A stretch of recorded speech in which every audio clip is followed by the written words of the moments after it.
Hello, and welcome to another episode of Dial the Gate, the Stargate Oral History Project. My name is David Reed. Thank you for being with me for this episode. I have Robert Moloney joining us today. He played Borren in Stargate SG-1 and Koracen in Stargate Atlantis. Sir, it is a privilege to have you. Thank you for being here. Thank you so much for having me. It's an honor to be here. I've been looking back on because I can't recall them as well as I used to either. I've been looking back on these two episodes, particularly 2001, which contains one of the second chapter of one of my favorite villains in SG-1, the Aschen. And I'm curious to know you've rewatched these now. What do you think about the show so many years hence? What do you think about these episodes? Well, it just there's a number of things I think about. One is how incredibly well produced the show is on every level. The the writing is so smart and so creative. The acting is so good. Amanda and Michael and Richard are just amazing. I think they were really smart, the producers, to introduce an element of comedy to it, which Mm-hmm. gives it a ton of charm. And the creativity and intelligence that goes into the writing and coming up with these ideas, because the concept of this, the concept for the TV show of this Stargate, this gate that allows us to go into any world we want, is on the one hand brilliant because it leads to endless possibilities. That's right. But I can imagine that those endless possibilities also create a challenge for these writers to be able to go, okay, if I can do anything, what would I do? As opposed to like a police procedural where it's pretty cut and dried. You got the good guys who are the cops, the bad guys who are the bad guys, and the bad guys do something, and the good guys are trying to track them down, and usually at the end they win. It's pretty formulaic that way. Whereas in a show like Stargate, you can create anything, and that can lead, I think, in some cases, to a recipe for disaster because it'd be like the blind leading the blind, but not in Stargate because I think Brad Wright and Robert Cooper are just so smart that they were able to tackle some um, really interesting concepts, interesting issues that we have in our own society Mm-hmm. by um, by introducing a different element to it, an otherworldly element to it. Mm-hmm. So yeah, and then just I remember being on when I was doing Ghost in the Machine Mm-hmm. and being on set of the Atlantis set for the first time and just being blown away by the artistry and the creativity and the time and effort that went into just building that set. Things that were very practical. Like I remember there was this handheld device that comes off the wall and it's magnetized and the doors worked and the artwork that went into it and the creativity is just mind blowing. The sleight of hand that it takes to pull some of that stuff off. I mean, I got to sell a lot of those pieces, and it was like, you present this to someone for the first time, they'd think, we're it's technology that's 100 years ahead of us or something like that. But once you start to see inside of it and see how it works, it's like, it's sleight of hand. It's a magician's trick. It only needs to be facilitated on screen, with the help of these other people who are making it look good and VFX and everything else. Yeah, It's yeah, it's a facilitator of marvelous story. It of allows marvelous us to be story. transported away. Yeah, And yeah, I absolutely. I think I see what you're saying too. Just because there are endless routes of possibilities for story, it doesn't mean that you can go without guardrails. For a human Exactly. audience, you have to make it make sense, which means Yeah, even though there are endless stories, you still have to have parameters that people can believe in. exactly. Yes, Yeah. that's a very good way of putting it. Yeah. I am interested to know how you got into this field. Did you always want to be an actor? And tell me a little bit about what inspired you to become who you are. That's a good question. Thank you. Well, I remember early days, um, like I'm talking like six and things like that. I Wow. remember thinking about wanting to be a stuntman. Really? Because I'm old, and yeah, I was watching TV in the 1970s, and that was sort of the era of like stunts where there was sort of a focus on that. There was Dar Robinson, who was this great stuntman, and um, and I remember just thinking, yeah, I want to jump out of airplanes, and I want to go scuba diving, and I want to do all, and I want to be in the movies, and then I saw Star Wars. Yeah. I was a little later on, and then I wanted to be a director. Then I would walk home from school, and I would imagine, being behind the camera, and I would find a hedge, and I would think that, I was flying an X-wing fighter over that hedge and pretending that I was the cameraman. And then what happened is I got into drama in high school. I was too scared to do it in junior high, and I got into drama in high school, and I did a play, and people laughed, and it was so exhilarating They were supposed to that laugh, right? they were supposed to Okay. laugh. Yes, thank you. Yes, they were supposed to laugh. It was a comedy, and I was making people laugh, and I didn't know I had that ability, and it just hit me in the heart, and I just went, okay. And it actually took me a little while to actually pursue it professionally. I did some amateur stuff, and I was a little lost in my life at that point, and then I sort of found myself and went, okay, I've got to do this. I've got to do this professionally. And I auditioned for a theater school, and I got in, and then sort of yeah, and then like literally it was late 20s when I graduated and started fairly late professionally. And luckily I was in Vancouver here, and the business was going bonanza, and I started to work, and I still love it. I still just love it. I went up in, I think that my first visit was '03, and production was in, I think, season 8 of SG-1 at that point, and I went back in 2022. Gosh, that city has exploded. Yeah, it sure has. Man, the industry there, and I can't help but think just how much Stargate contributed to that. It's just mind Yeah, blowing. I'm sure it has. I'm sure it has. Yeah, Yeah, I've yeah. got. How did you go from? So you started this off in school. What Yeah. were the steps that you went through to finally being able to do this professionally? I've always got a couple of acting folks listening out there, so they're always curious as to how different people have cracked it in the Yeah. past. Well, like I said, I did theater school, Yeah. and this is it's called Studio 58. It's in Vancouver. It's Mm. one of the best training programs in Canada, and I was lucky enough to get in and lucky enough to graduate. And in the upper terms, in the last 3 terms that you're there, you do professional shows. So they're directed by professional directors, and they have professional designers come in, and they always send out invites to agents. And because it's a well-known school, agents are always looking for new talent, so they often come. And I had an agent see me in a show and write a letter to the school saying, "Hey, I would like to meet with Robert Moloney." And Wow. so we met, and she took me on, and she was my first agent. Um, and yeah, and then I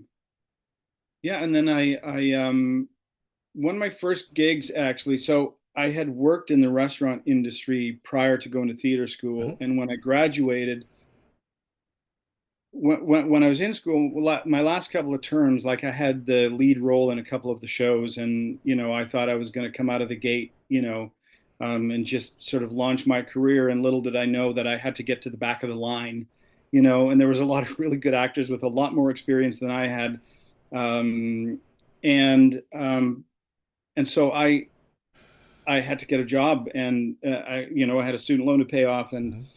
I had gotten a job at a restaurant, a new restaurant that was opening, and um, I went in for this menu tasting informational session before it opened, and I just realized I couldn't do it.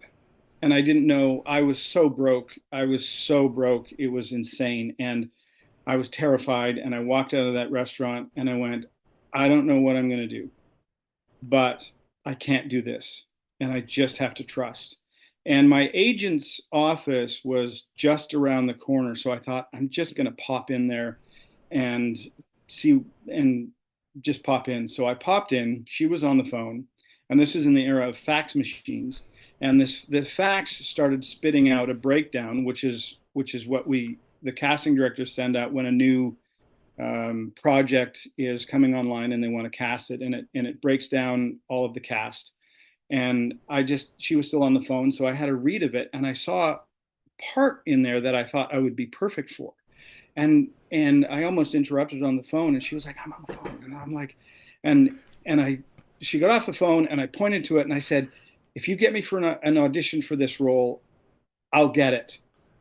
And she said, okay. And it was a bit of a leap because I was brand new and nobody knew who I was. But Yeah. it was, What do you know? You know, you just have your instincts. I just had my instincts, Yeah. right? And and it was for Lonesome Dove, and I ended up getting the job. And Brad Wright, who I believe has Yeah. directed a bunch of episodes of Stargate, I just finished working with him again on a TV show called Alert: Missing Persons Unit, Okay. and and I got that job, and it was just like it was truly a godsend. Whatever people's concept of that is, I respect. For me, it was just like whatever that is. I don't even know what my concept of it is, but it felt like it was the universe telling me you're going in the right direction. Wow. That's a great Yeah, story. You know, sometimes all we can do is follow our instincts and, you know, hope that uh, we'll be able to handle whatever comes our way. And you just knew that day. I'm yeah. curious to know, is there a role you have portrayed that challenged you in ways that you didn't anticipate? That surprised you in terms of its complexity, its wear and tear on you as a person, um, something that has stuck out to you over time that you can share with us. Well, the first thing that comes to mind is, so I also do quite a lot of theater. Mm, The first thing that comes to mind is a play that I did called Clybourne Park, and it was a monster role for me, and it's a Pulitzer Prize winning play, and I played two characters in it. So the structure is set up that the first act is takes place in the 1960s, and the second act takes place in present day, and all of the same actors portrayed different characters in the um, in the two time zones, and that was incredibly challenging. And the director Janet Wright, who was an amazing Canadian actor and director, she has since passed. She's won the Order of Canada. She was on Corner Gas. I don't know if you know that TV show. She was in The Perfect Storm with George Clooney. okay. He directed that play, and she really pushed me. And she's not for the faint of heart, Janet. She's got a great big heart, and but she's tough as nails, and she really pushed me. And I ended up winning an award for my performance in there. But there was times in the rehearsal process where I was like, I don't know that I can do this. And but I pulled it off. And then there's another experience I had where I was very fortunate as an actor to be working on a bunch of different things, and I was um, I was performing in Uncle Vanya, the great Anton Chekhov play, and I was rehearsing The Odd Couple, where I was playing Felix in The Odd Couple. So I was rehearsing Felix in The Odd Couple during the day from 10 a.m. till 6 p.m. And then I didn't have a car at the moment because I'm an environmentalist and I try not to drive cars. And so I'd finish rehearsal at 6. I'd get on my bike. I'd ride a half an hour, rain or shine, to the theater where we were performing Uncle Vanya. I would get to my dressing room and have a 25-minute nap because that's what I had time for. I'd have my dinner packed. I would wake up at 7 o'clock. I would have my dinner between 7 and 7:30. Then at 7:30, I would get into my costume and do a warm up. And then 8 o'clock, I'd do the show. And the show was done at 10:30. And I rode my bike home, which is about a half an hour home. And I'd get home at 11 and I'd work for an hour on playing Felix, doing my prep work for Felix in The Odd Couple. And I'd go to bed at midnight, wake up at 8 o'clock, get ready for the day. And I did that every day for 3 weeks. And in the midst of that, just as we were about to open Uncle Vanya, I got an offer to do an episode of a TV show called Motive.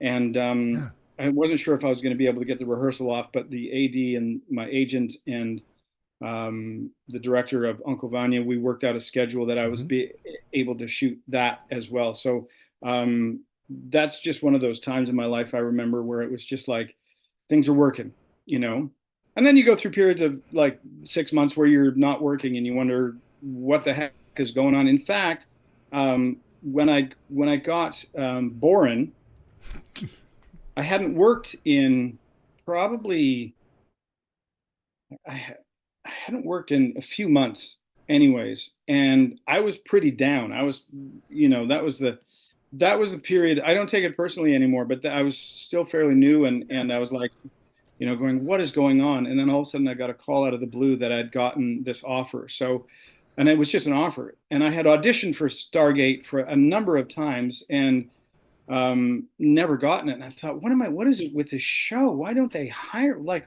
I think I'm doing a good job. And anyways, they just all of a sudden came out and offered me this one. And then when I talked to Brad, he said, "Hey, Robert," he said, we're so happy to have you on the show. He said, we always love your auditions when you come in, and it's just a matter of finding the right fit. And we think that, we think that Borren was the right fit for you. And I was like, oh, well, I'm so grateful to be here.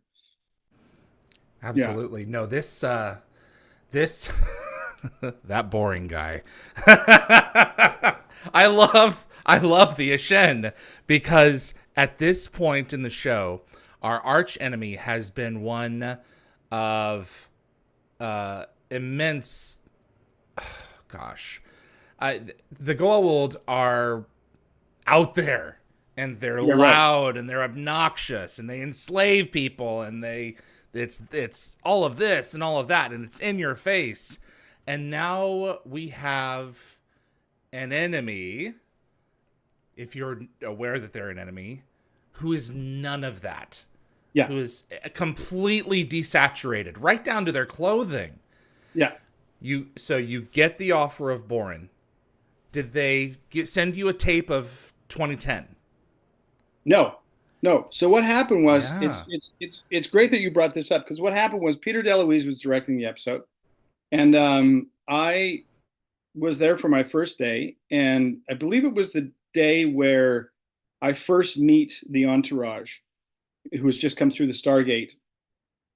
And I come walking down the path, and we have this dialogue in the rehearsal, and Peter pulls me aside and says, "Okay, Robert, great.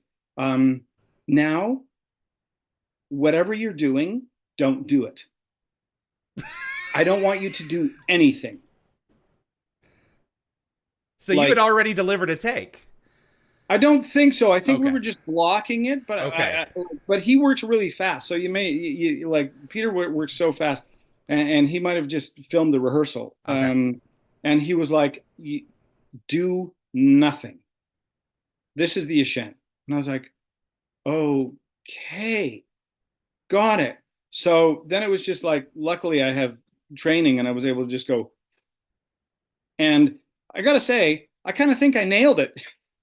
And Dion as well. Dion was so great. Yeah, I remember. Here's a little story about Dion. When we have this scene where the initial negotiation, and Dion has all of this dialogue. And sci-fi dialogue is unlike any other. It can be incredibly complex, and those who don't know, like, we actors have to work really hard and put in the time to drill those lines and drill it. It doesn't just come automatically. And poor Dion was having one of those days where the dialogue just wasn't coming to him. Because if you're doing, say, traditional television where it's present day and it's, real life kind of situations, we can use substitutions or whatever to make things make sense to us, right? But if you're unaware of the worlds that a show like Stargate can present, and the concepts and the ideas and the technology that you need to discuss, as watching David Hewlett deliver this dialogue, this really highly technical dialogue about stuff that doesn't actually exist in the real world. So he has no personal experience with it, except for he's got to make sense of it, so that, because if he makes sense of it, we will make sense of it as an audience, right? But if he doesn't, it sounds like gobbledygook. You can't Exactly. you can't just say it. Saying it is not enough. You have to believe it. You have to believe it, and you have to know what you're talking about specifically. And so poor Dion was having a little bit of trouble, and Richard Dean Anderson was so kind, and he just had a set of sides, which are like a little tiny version of the script that we're filming that day, and he put it down in front of Dion, and he said, "Here it is, man." He said, "We get it. We have to do it all the time. Yeah. If you need to cheat and take a look at your lines, do it." Right? And he was so kind. That's the other thing about working on the show both times that I really, really appreciated. It was amazing to me that, all of these actors are at a high level, all the writers are at a high level, the producers, directors at a high level. And they were, and very intelligent, and they were all so grounded and kind and humble. And there was just like, yeah, this is just what we do. We're just doing our job, and welcome aboard, and it's great to have you. And we're just doing this really super cool thing that is just our day job. And it was really, really nice to see. I am delighted that you had, and surprised that you had not seen 2010 before this. Usually when they bring people in, they give them tapes of any relevant information from a previous episode. So you didn't know the Aschen going in, or their motivations. So you can, like a line like you'll find we are a very patient people doesn't mean to you what it would mean to someone who's seen it. Yes, exactly. And I have to admit, I appreciate science fiction a lot, but I'm not like a rabid fan of it, a really super passionate fan of it. My brother is certainly, he's a big Star Trek fan, and he lives in London now, and he works in tech, he works in AI, and is doing really well in that regard, and was like super pumped that I was going to be on Stargate, and has watched it all and all the Star Trek, and he's a really genuine fan. So I know how amazingly passionate you guys are, and I so appreciate it. And I also know that you're going to know way more about the world than I will, and forgive me for that.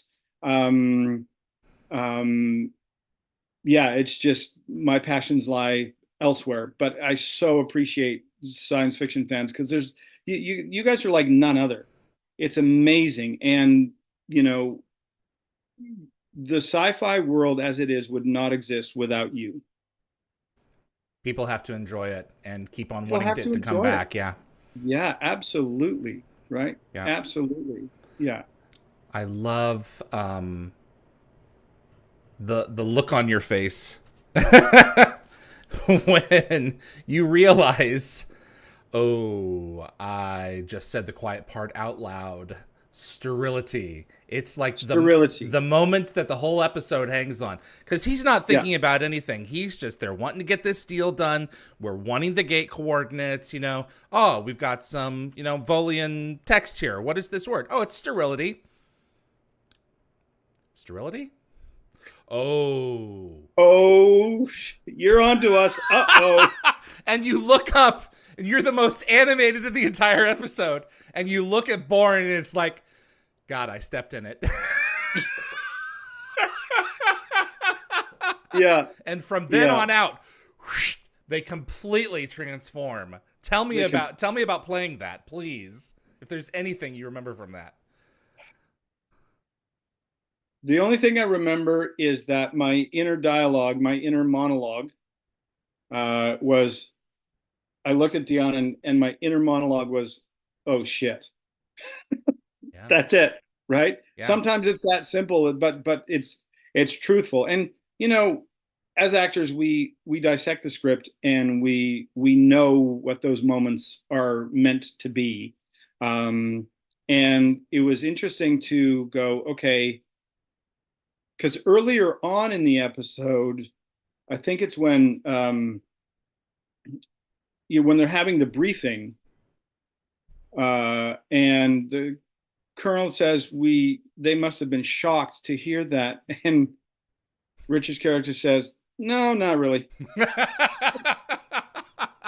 It's like a planet full of accountants. Yeah, exactly. Yeah.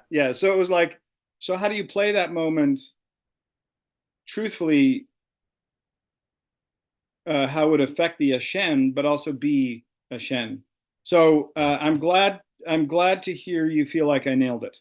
Well, it's you might as well be playing a Vulcan, Yeah. Because they God knows what conditioning they have on Aschen Prime or wherever they're from, but I mean, just because you're not presenting doesn't mean the character is not feeling and is not recognizing, that he's committed a faux pas in this context and exposed their entire 150, 200 year plan. That's why I love them, because they're so damned insidious. Yeah. There are, the threat of a group of people who will take the time to get whatever they want because they can expand their lifespans are 2 or 3 times ours. They have the time to wait. Yeah. They're seemingly innocuous. That's the giveaway. I mean, that's what lures us in. Because look at them. How can they be trouble? I go to them when I need my taxes done. Yeah. So. Yeah.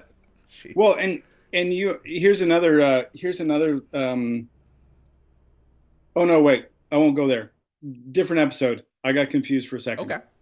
No, but I love the portrayal. I love your little brawl with Christopher Cousins at the end there. And it was it's an effective episode. Do you know there was supposed to be a third? I did not know that. Because we give you, do you remember what we give you on the tablet? Yeah, the coordinates to a black hole or something. Aha. So they would be upset by this. So I found this online. A fan created this, and it's like, yeah, things did not go well after we left them. There was an episode that was considered called Judgment, and the Asgard, another one of our allies, take us before like a galactic tribunal to answer for what we have done to this entire species. So I really wish that we had seen them again, because it there are consequences to our dalliances throughout the universe. Even if a group of people have threatened us, that doesn't mean their entire population thinks this way. It could have been just their leadership. So that's why I love Sci-Fi. Do you know why the episode was never made? Well, primarily because by the end of season 5, they were going to switch to movies. And so there wasn't a plan for a season 6. Right. Showtime's contract with them was at an end, and they went to Sci-Fi Channel. The Bones of Judgment became an episode actually in season 5 of Atlantis, where the Pegasus Galaxy puts Atlantis on trial. So, a good idea eventually, comes out in another form. I'm Right. sure you're fully aware of that in your industry because it happens all the time. Oh yeah, Um, absolutely. Yeah, yeah, yeah, yeah, if you've got a good idea, don't hoard your silver bullet. You got to put it out somewhere. So yeah, that's yeah, great stuff. yeah, Yeah. yeah. So I appreciate you sharing that story, or the story about the production there. And Dion, I can't get in touch with. I don't know how to get in touch with him. I have wanted to speak to him for years. So if you have any lines of communication, please help. But I know it's been a long time. So I don't. That's the last. That's the last I saw of okay. Dion. So I don't even know if he's still in the I business don't think that or he is, but right. he was one of my favorites. You guys created a really cool adversary there, Oh, just with a few lines. that's so sweet to hear. Thank you so much, David. It really means a lot. Absolutely. You return as a completely different adversary in a season 5 Atlantis episode called Ghosts in the Machine. Yeah. And temperamentally, a very similar character. Simple. Yeah, very similar. So tell me about auditioning for Koracen, or was this another offer? And appearing in SG-1's sister series. Well, I believe I auditioned for it, but I don't quite remember. Mm. But I knew again that I was excited to be on it at Atlantis and the Stargate, world. And Mm-hmm. um, what I remember initially was having to read the script a number of times to try to understand the concepts, because I still don't know that I do fully, Mm-hmm. because I'm just probably not that bright, or my aptitudes lie elsewhere. Yeah. But I just think of the creativity to go, oh my God, there's these glitches, this ghost in the machine, and all of a sudden this somebody types help, and you're like, Yeah. who are, and it's Elizabeth, and you're going, and she's in the computer, and I just go, wow. And then the bodies that we're in are created with nanotechnology, and like, I just, my hats are off to these genius creators and writers. The stuff that they 'Cause have to. this, Yeah. go ahead. Well, this is stuff that is, all potentially um, doable in the future. Mm-hmm. You know, Yeah, it's almost like sci-fi grants us an opportunity to perceive possible futures. I've had this conversation with a number of different creators behind the scenes. Sci-fi is our dream phase. It's our attempt to sort out possibilities, and Star Trek alone, is a great example of how we're able to, imagine one thing, and then someone else who is young and up and coming can say, "We're going to make that happen," and it's amazing and scary at the same time, especially as we move into AI. So I'm sure you've had those conversations with your brother. absolutely. Yeah. Yeah, absolutely. He's of the opinion that,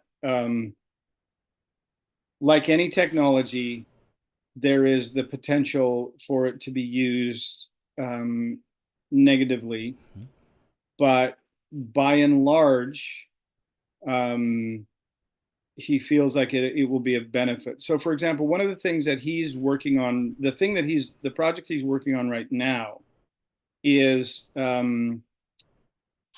AI that will help patients who are on a number of medications. So, for example, cancer patients Mm-hmm. who have other issues, it will help them manage their medications so that they don't have to think about it. That the AI, what it can do is compare all of the counterindications and look at all of those types of things and create the best model for recovery for that that patient given all of the information that it has. Mm-hmm.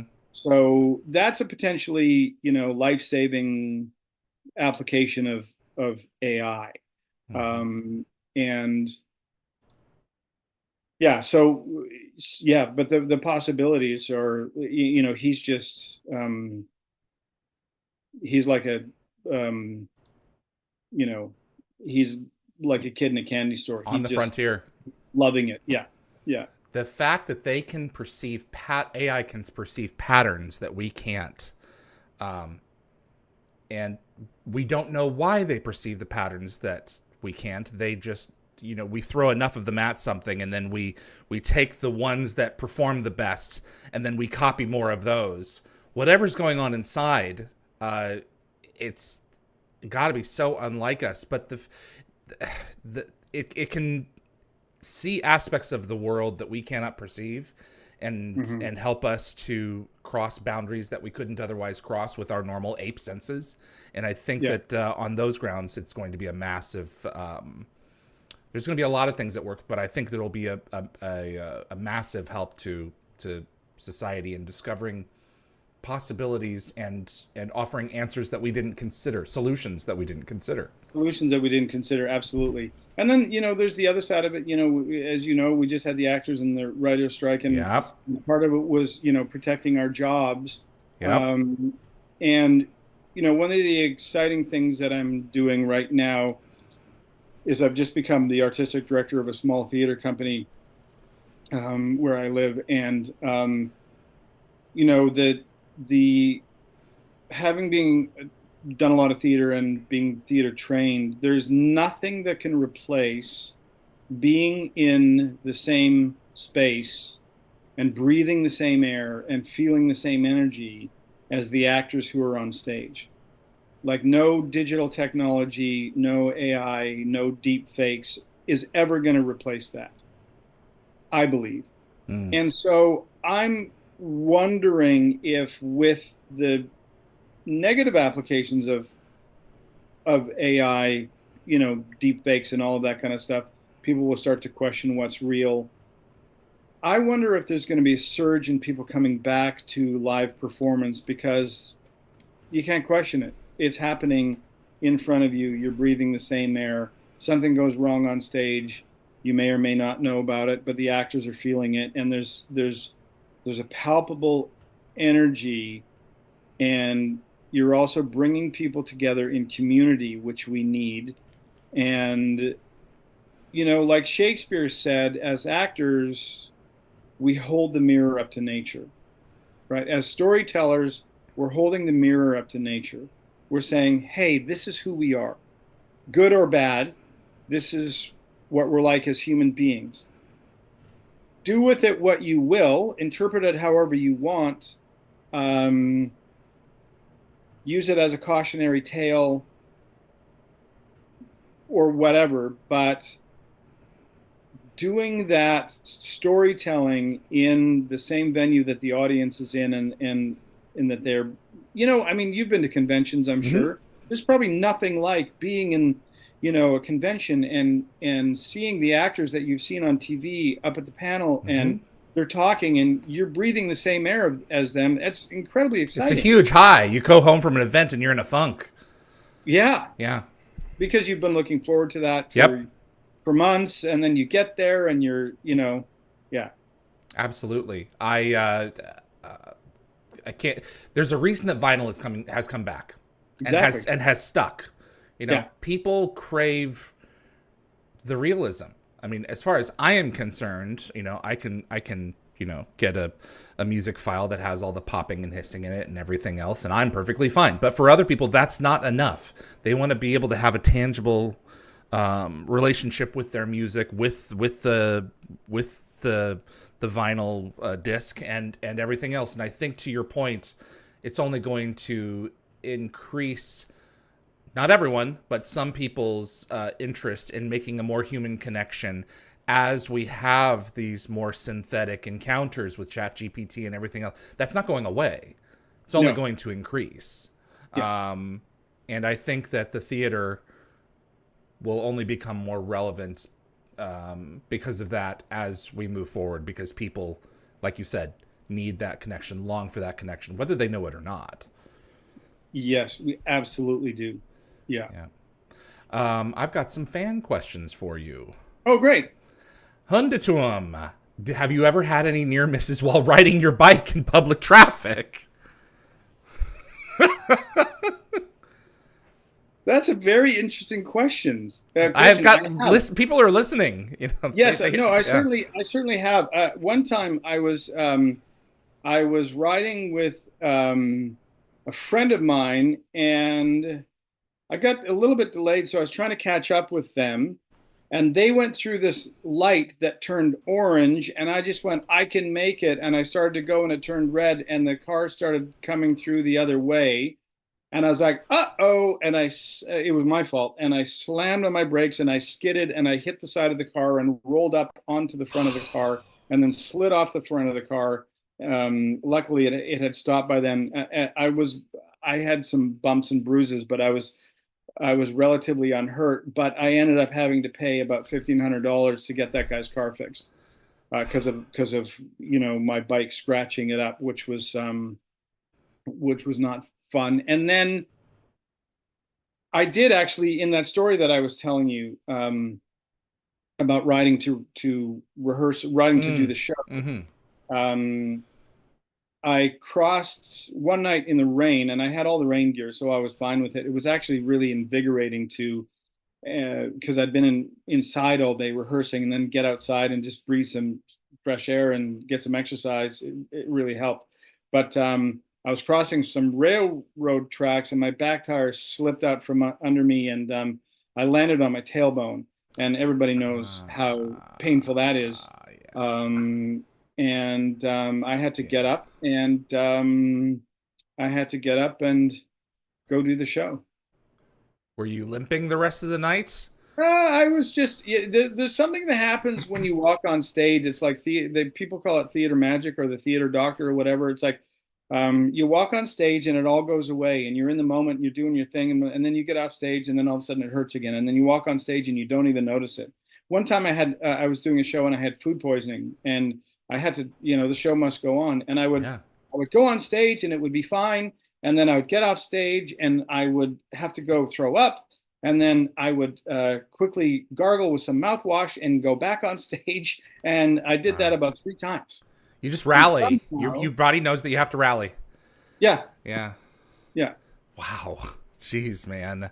Yeah, I can't remember who it was, but who he played in Empire Strikes Back. He was one of the generals, and it was a huge actor. And he would Not Donald Gleason. No, the original Empire Strikes Back. The original. Oh, right. Yeah, it was Julian Glover. Oh, okay, yeah, He yeah. never got over his anxiety of performing before a crowd. He would have to throw up in a bucket or wherever every time before he went on for years. But he fought it, and then he got out and he did the job. But I mean, that's just, he just had stage fright. An actor with as much presence as that, you would never think was puking his guts out before a show. Yeah, Laurence Olivier, arguably one of the greatest actors of all time, in his 60s developed stage fright. Wow. And apparently had to be pushed on stage. Wow. By the stage managers, who were like, "You gotta go on." Then, Jeez. Yeah. Night after night?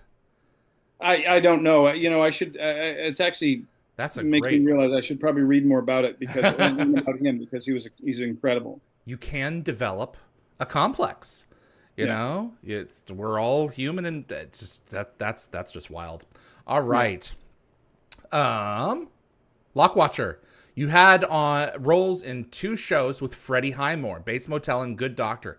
What is it like working with Freddie?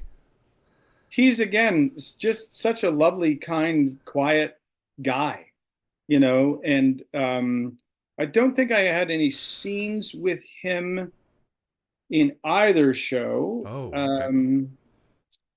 but so I did a table read. We did a table read for The Good Doctor, Mm. and yeah, he just seems really down to earth and kind. You know, Mm. I got a chance to, just on that sort of note of being down to earth and kind. I did a TV show called Three Pines, and I got to work with Alfred Molina, who's an Academy Award nominated actor, and you know he played Octo Octavius in Spider-Man, Yes. and like I have never met like somebody that grounded and that kind and that unpretentious. He's just the nicest, most genuine guy, and so powerful on screen. And then afterwards, I found I have the biggest project I'm working on right now is raising my 4-year-old daughter. Ah, congratulations. Hence, I have behind me, I have Olaf Yes. on my on and um, you know she's a big fan of Frozen, Hmm. and Albert Molina is married to Jennifer Lee, who wrote and directed Frozen. So we're kind of talking Hollywood royalty here, and you would never know it with Fred. You'd never know it. Yeah. Some people just don't wear it. You know, they don't wear it around. You have maybe if you ask them about it, they'll reveal it. But otherwise, if you didn't already know it, you'd never. Yeah, Absolutely. yeah. Spin Fuser. Any memories from working on Man in the High Castle? Man, Well, talk about a yeah, completely different show. Holy cow.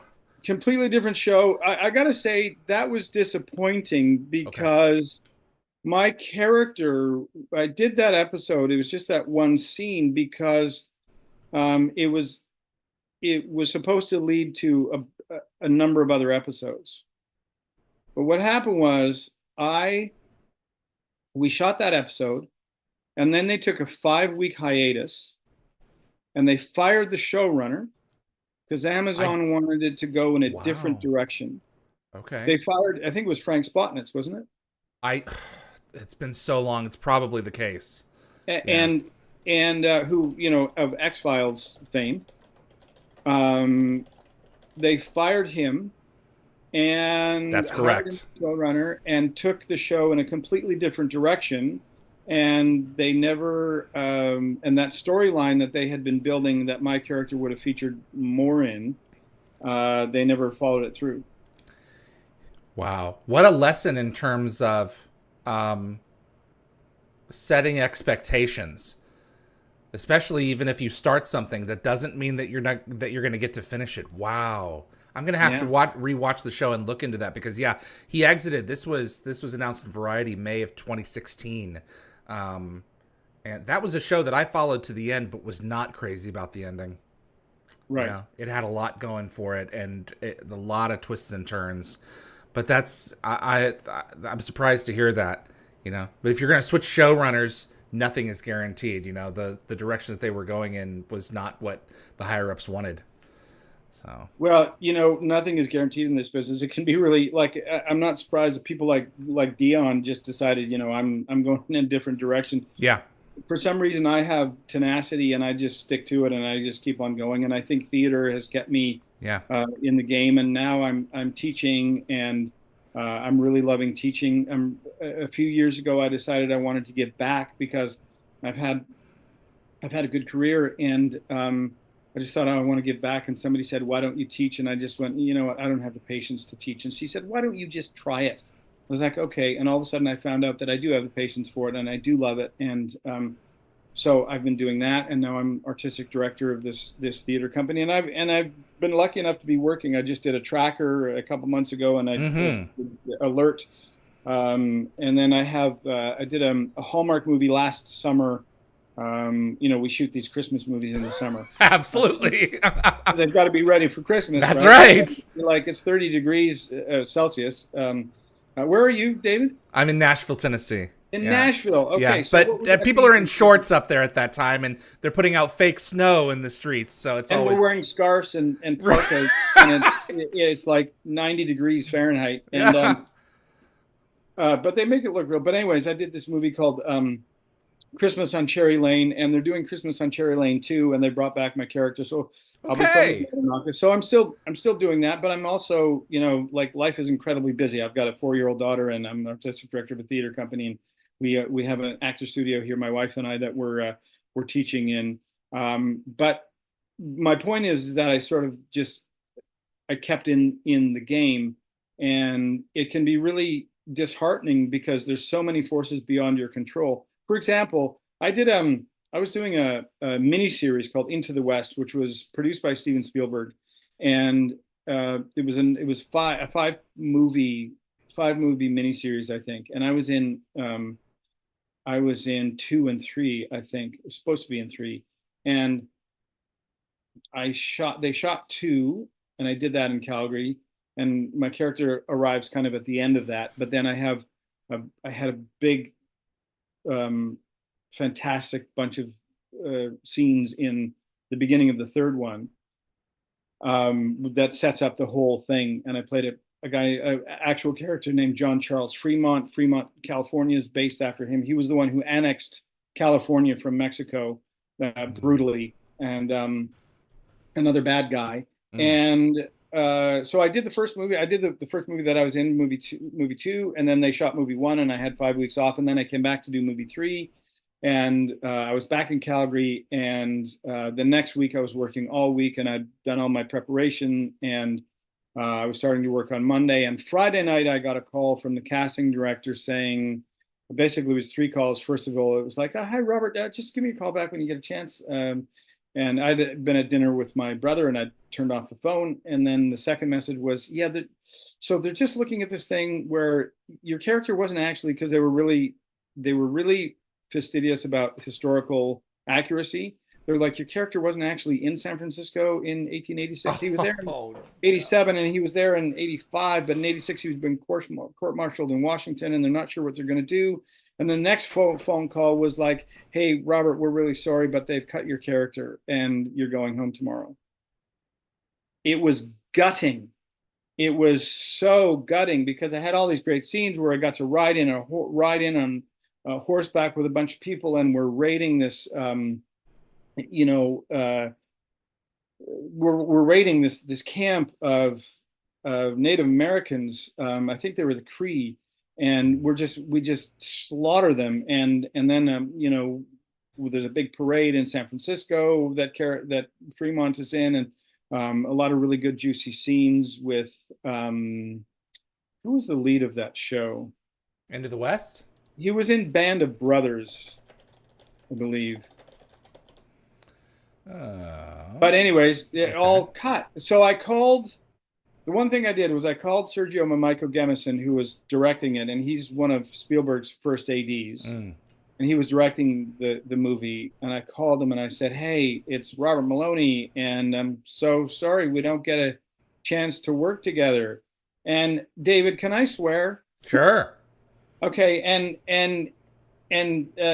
Sergio says, oh my God, Robert, I can't believe these fucking assholes did this to me. I cannot believe it. I was like, they ruined my fucking movie. I don't know what I'm gonna do. I'm supposed to start shooting on Monday, and I don't know what I'm gonna do. But I really love to meet you, and I'm sorry we didn't get a chance to work together. But I'm on a location scout, and I got to figure out what the fuck I'm gonna shoot next week. So I hope to get to work with you again, Robert. I'm sorry this happened. Bye. So at least I got that, But a gram of closure. Gosh. Somebody at the 11th hour went, wait a minute, this is historically inaccurate. I don't think we can do it. And yeah, it was some form of closure. You're exactly right. And I got home on the Sunday, and that's when I bawled my eyes out, literally. Yeah. And then you just got to pick yourself up and go, okay, what else you got? These are things that you can teach a group of up-and-coming actors, to be prepared for, because exactly. Life is not always going to go your way. Sometimes people go, oh, let's check that date in the history books again. Oh, we've got some. Oh man. On one hand, we have a visitor. Hi. You want to say hi?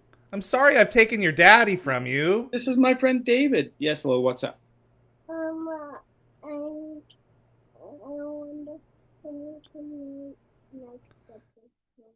Yes, I sure can, my love. I'll be right down, okay? Can I have him for 5 more minutes? Is that okay? and we I'll be sync right away. there. Okay, Bugs? Okay. Well, Thanks for your I understanding. know I appreciate you and your stories, and it's this has been a real treat for me. Dax G, last question. Do you have any plans in the future to come back to the UK stage, Robert? Oh, Dax. Hi, Dax. How are you? Um, um, I don't, but I would love to. Dax was kind enough to come and see a show that I did called out there on Fried Meat Ridge Road, and yeah, I would absolutely love to do it. It was a highlight of my, it was always a dream of mine to perform in the West End in London, and we had such a good time doing that show. It's just such a joy to make people laugh. Mm. And Dax has been a fan, and I really appreciate you, Dax. Are they a Stargate fan? Yeah, See, the Stargate ones are the loyal ones. I You know. get brought into a sci-fi universe, they will follow you till the end. Dax was there at the stage door with photos for me to sign, and yeah, we Wow. really appreciate that. Yeah. Absolutely. There are some jobs that are going to take you upside the head, and it's like, seriously? I had this whole thing planned for that. Now I get to go home and bawl my eyes out. Yeah. But every now and then, you're going to encounter someone who's going to remind you, yeah, you do make a difference. And Yeah, that's thank you. that's just great. Absolutely. Robert, thank you for your time today and for your stories and your insight. It is such a treat to have you on, and all of the casts of the show. I can't. I'm really privileged that you get to be added to my collection. Well, So, it was a privilege to be here. I thank you so much for thinking of me and asking me to be here. It's been an honor, David, and such a pleasure to meet you. Thank you for your great questions. Thank you for your passion and your interest, and thank you for doing what you do. well, I appreciate your time, sir. You go be with your daughter, and I'm going to wrap up the show. Awesome. Thank you so much, David. I'll be in touch. You Okay. be well. Thank you. You too. Bye Bye. bye. Robert Moloney, Borren in Stargate SG-1, and Koracen in Atlantis. I have always loved the Aschen. I think, and I've already stated this, because they were such the polar opposites of the gold, you never expected them coming. Dion Luther's line, "You will find me, we are a very patient people," I think is one of the more chilling ones of the entire franchise, because in 2010 we saw the implications of that and what it was that they were doing to us. And I was really surprised to discover that he hadn't been given 2010 as homework, so that's really cool. I've got a couple of questions here for me, and my mouse just died. I've got a handy dandy cable for that in the event that that ever happens to me. It's the first time it's happened on a live show, of course. Hey, there's the mouse. Question for David: what is your favorite object in your room? I mean, I had the conversation with Heather E. Ash a few episodes ago in that little glass golden jewel case down there is Don S. Davis's Hammond's wedding band that Don wore throughout the series. That's probably the number one. I'll be previewing. I'll be giving you a chance to go through my collection. When I take July off, I'm going to be recording a number of pre-recorded shows for that month, and that is one of them. I'm going to take you through pretty much the whole thing, about 85% of my Stargate collection that's in the house here, and we'll show you those details. Lockwatcher, I think it would be so fun to hear from someone in craft services. I bet they have behind-the-scenes stories when serving coffee and sandwiches. That is true. I wouldn't mind getting someone in that field. There are a few others that I want to hit first. The script supervisor department, or script supervisor person. I'm hopefully going to be having one of those on very soon. So we'll see. I wouldn't be opposed to craft services, but there are a few. I don't want to leapfrog any departments. There are a few departments that I do need to cover before we cover those. Otherwise, it's going to be like craft services. Man, they're really scraping the bottom of the barrel, as it were. All right, we've got Christina Cox coming up in just 55 minutes. Here, let me see if I can pull this up for you.